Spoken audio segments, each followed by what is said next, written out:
Indirekte Fragen. In diesem Video lernst du den Unterschied zwischen direkten und indirekten Fragen und du lernst, warum indirekte Fragen eigentlich immer viel höflicher sind als direkte Fragen.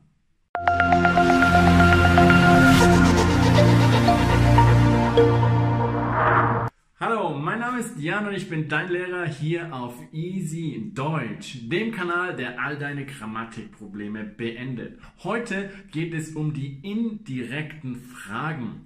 Also Fragen, die meistens keine richtigen Fragen sind, wo die eigentliche Frage, die Information, die du haben möchtest, die du wissen möchtest, irgendwo zwischen den Zeilen steckt und nicht direkt das ist, wonach du fragst.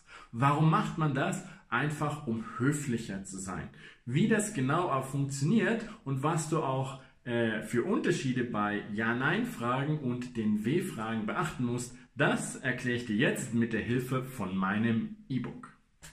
Als erstes nochmal zum Vergleich eine direkte Frage. Wie heißt deine Tochter? Ich habe es vergessen. Das ist eine direkte Frage. Du kannst das Ganze aber auch indirekt fragen, indem du sagst, ich habe vergessen, wie deine Tochter heißt.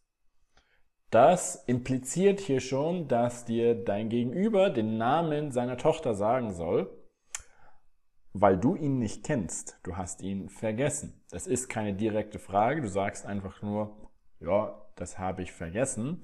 Aber es impliziert schon, dass du den Namen nach dem Namen fragst, also dass du diesen Namen wissen möchtest. Warum macht man das? Eine indirekte Frage ist höflicher und weniger direkt. Und obwohl es keine Frage ist, wird dir der Gesprächspartner wahrscheinlich trotzdem den Namen seiner Tochter verraten. Also indirekte Fragen werden immer dazu genutzt, um etwas höflicher und weniger direkt zu sein. Das ist also sehr wichtig, deswegen schauen wir uns das jetzt an, wie das mit Ja-Nein-Fragen funktioniert, denn es ist ein bisschen unterschiedlich, abhängig davon, ob du Ja-Nein-Fragen oder W-Fragen benutzt.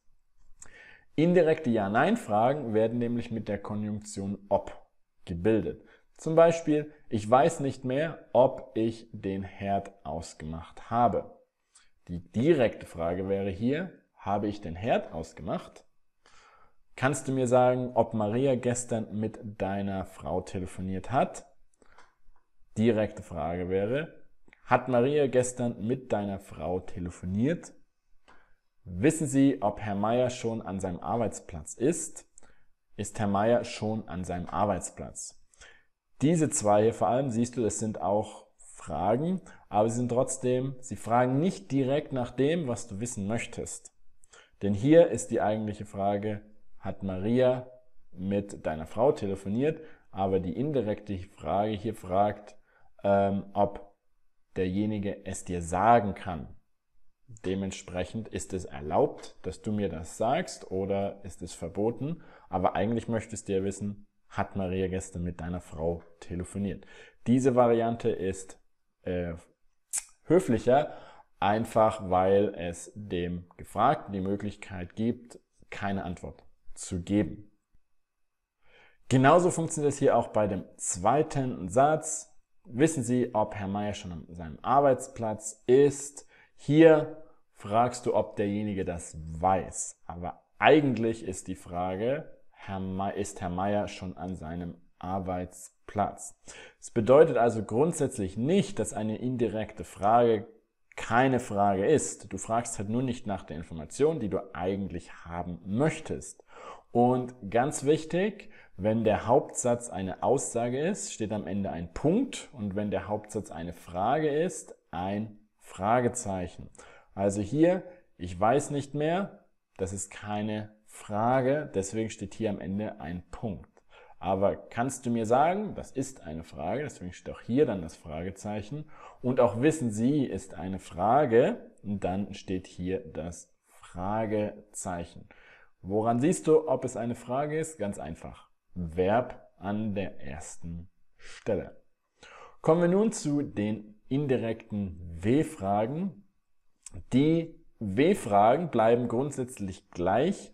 Sie werden allerdings als Nebensatz benutzt. Du brauchst hier also keine Konjunktion wie ob mit den Ja-Nein-Fragen, sondern du machst die W-Frage zu einem Nebensatz. Also, ich wüsste gern, was bei der Prüfung abgefragt wird.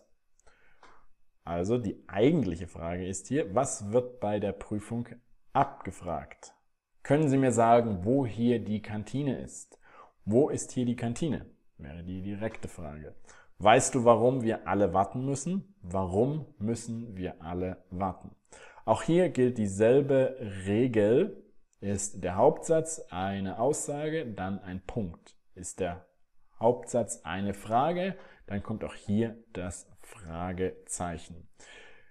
Grundsätzlich sind hier alle indirekten Fragen immer viel höflicher als die direkte Frage. Also, wenn du höflich sein möchtest, benutze eigentlich immer indirekte Fragen. Das wird in der deutschen Sprache als viel höflicher wahrgenommen. So, immer wenn du besonders höflich sein möchtest, frage also immer indirekt mit indirekten Fragen. Und ich möchte, dass du das am besten gleich übst und mir eine indirekte Frage hier in die Kommentare schreibst, die ich dir dann beantworten kann.